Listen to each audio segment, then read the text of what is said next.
ভারত তো এমনি বিভক্ত হয়ে যাবে। ভারতের পক্ষে তাদের সব রাষ্ট্রগুলিকে একসাথে রাখা সম্ভব হবে না। আমার মনে হয় না যে চায়না দর্শকের ভূমিকায় থাকবে। তারাও হয়তো পাকিস্তানের পক্ষে হয়ে এই যুদ্ধে অংশগ্রহণ করবে। সৌদি আরবিয়া পাকিস্তানের পক্ষে আছে। দুটাই হলো পারমাণবিক শক্তিধর দেশ। আমি মনে করি না তারা এই ধরনের ভুল কাজে লিপ্ত হবে। কারণ তারা যদি ভুল কাজে লিপ্ত হয় তাহলে উভয় দেশে তাদের পারমাণবিক বোমা ব্যবহার করবে, আণবিক শক্তি যার যা আছে সেটা ব্যবহার করবে, দুইটা দেশেই ধ্বংস হবে। এমনি ভারতের মধ্যে অনেক সমস্যা চলছে। ভারত একটা বড় দেশ, তাদের মধ্যে কোনো ইউনিটি নেই, এক একটা স্টেট এক একভাবে চলছে। বাংলাদেশের আশেপাশে যে সমস্ত দেশগুলি আছে তারা খুবই গরিব। বাংলাদেশের তুলনায় তাদের মাথাপিছু আয় অর্ধেকও নেই, তারা খুব গরিব। ভারত অনেক সময় বলে বাংলাদেশের লোকেরা আসাম ত্রিপুরা যাচ্ছে। কি দুঃখে আসাম ত্রিপুরা যাবে? আসাম ত্রিপুরার মাথাপিছু আয় বাংলাদেশের 3 ভাগের 1 ভাগ। পশ্চিমবঙ্গ ধরো, মেঘালয় ধরো, আসাম ধরো, ত্রিপুরা ধরো, মিজোরাম, মণিরাম, সব এই আশেপাশের দেশগুলি বাংলাদেশের 1/3 তাদের মাথাপিছু আয়। সুতরাং ভারত চায় আমরা যদি আরও উন্নতি লাভ করি তাহলে তাদের পক্ষে এই দেশগুলিকে তাদের সাথে রাখা কঠিন হবে। সেই জন্য তারা হাসিনার মাধ্যমে বাংলাদেশকেও একটা গরিব দেশে পরিণত করতে চেয়েছিল, কিন্তু বাংলাদেশের জনগণ সেটার বিরুদ্ধে রুখে দাঁড়িয়েছে এবং আল্লাহ রব্বুল আলমিন আমাদেরকে সাহায্য করেছে। আমরা এখন সঠিক পথে আছি। সঠিক নেতৃত্ব হলে অভিজ্ঞতার আলোকে আমি বলতে পারবো বাংলাদেশকে কারো পক্ষে আর দাবায় রাখা সম্ভব হবে না। এখন ভারত পাকিস্তান যুদ্ধটা কোন দিকে মন নেবে? আর যদি যুদ্ধ হবে বলে আমি মনে করি না, কারণ যুদ্ধ হলে দুইটা দেশে ধ্বংস হয়ে যাবে। ভারত তো এমনি বিভক্ত হয়ে যাবে। ভারতের পক্ষে তাদের সব রাষ্ট্রগুলিকে একসাথে রাখা সম্ভব হবে না। এখানে শুধু ভারত পাকিস্তান যুদ্ধ করবে এটা তো না, এটা তো অন্যান্য পরাশক্তি হয়তো হস্তক্ষেপ করবে। আমার মনে হয় না যে চায়না দর্শকের ভূমিকায় থাকবে। তারাও হয়তো পাকিস্তানের পক্ষে হয়ে এই যুদ্ধে অংশগ্রহণ করবে। বাংলাদেশের জনগণ আমরা যুদ্ধ চাই না, কারো অমঙ্গল চাই না, কারো ক্ষতি করতে চাই না। আমরা আমাদের দেশকে নিয়ে ব্যস্ত থাকতে চাই। আমরা অনুরূপভাবে চাই কোনো দেশ যেন আমাদের দেশে মাথা না গলায়, নাক না গলায়, মাথা না কামায়, আমাদেরকে আমাদের উপর ছেড়ে দেয়।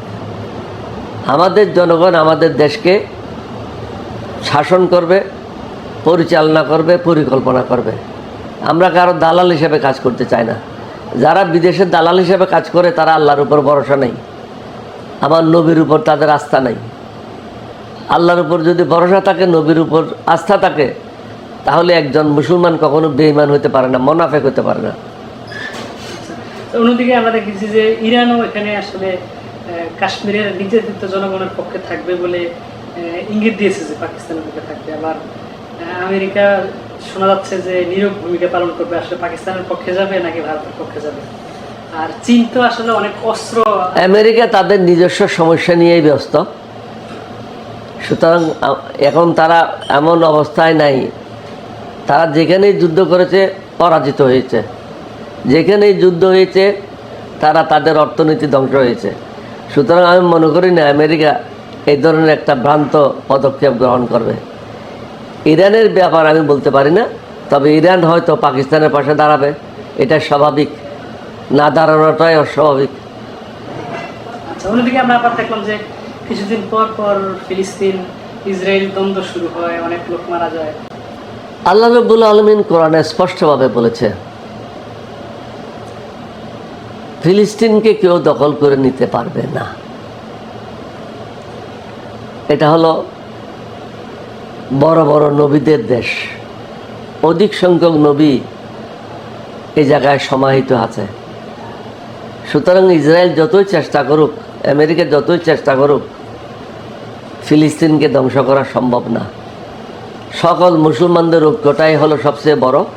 সেই ঐক্যটা হবে আমাদের মঙ্গলের জন্য, অন্য কারো ক্ষতি করার জন্য নয়, অন্য কারোর সাথে যুদ্ধ করার জন্য নয়। যুদ্ধ কখনো মঙ্গল বয়ে আনে না। প্রত্যেকের উচিত ঐক্যবদ্ধভাবে নিজের নিজের দেশের লোকের মঙ্গল করা, কর্মসংস্থান সৃষ্টি করা, দেশকে উন্নতির পথে এগিয়ে নিয়ে যাওয়া, সভ্যতার পথে এগিয়ে নিয়ে যাওয়া, আল্লাহ রসুলের পথে এগিয়ে নিয়ে যাওয়া। এখানে তো আমরা দেখছি যে আসলে সৌদি আরব মানে নীরব ভূমিকা পালন করে। আমার মনে হয় ঠিক না, সৌদি আরবিয়া পাকিস্তানের পক্ষে আছে। একটা বড় ধরনের যখন যুদ্ধ হয়, স্বাভাবিকভাবে আশেপাশের দেশগুলি অর্থনৈতিকভাবে ক্ষতিগ্রস্ত হয়, অনেক জিনিস বাধাগ্রস্ত হয়, আমদানি রপ্তানির ক্ষতি হয়। সুতরাং শুধু এই যে ক্ষতিটা শুধু ভারত এবং পাকিস্তানের মধ্যে সীমাবদ্ধ থাকবে এটা ঠিক না। আশেপাশে যে দেশগুলি আছে, মানুষগুলি আছে, তারাও ক্ষতিগ্রস্ত হবে এই যুদ্ধের কারণে।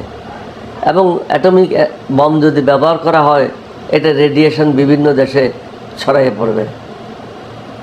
এই ভুলটা কি পাকিস্তান করবে কিনা আপনার কি মনে হয়? পাকিস্তানের কথা বলছেন কেন? আমি বলছি পাকিস্তান এবং ভারতের উচিত এই পথে না আগানো। তাদের উভয়ের উচিত হবে তাদের মধ্যে যে সমস্যা আছে, সমস্যাগুলি আলাপ আলোচনার মাধ্যমে নিরসন করা। ইতিমধ্যে আপনারা পরিষ্কারভাবে দেখেছেন, সমগ্র পৃথিবী দেখেছে, ভারতের একজন লেফটেন্যান্ট জেনারেল তাকে পদত্যাগ করতে বাধ্য করা হয়েছে, কারণ তিনি বলেছে এটা ভারতের আভ্যন্তরীণ ব্যাপার। ভারতের সেনাবাহিনীর কিছু সদস্য ইন্টারভিউ দিয়েছে এবং তারা বলেছে এটাতে পাকিস্তানিরা কোনোভাবেই জড়িত না, মুসলমানদেরও জড়িত না। এটা হলো ভারতের বর্তমান যে সরকার জনগণের দৃষ্টি অন্যদিকে সরায় নেওয়ার জন্য, নির্বাচনে জেতার জন্য তারা এই নাটকটা মঞ্চস্থ করেছে। এটা আজকে দিবালোকের মতো সত্য, এটা গোপন করার কিছু নেই। বর্তমান বিশ্বে কোনো কিছু গোপন করা সম্ভব না।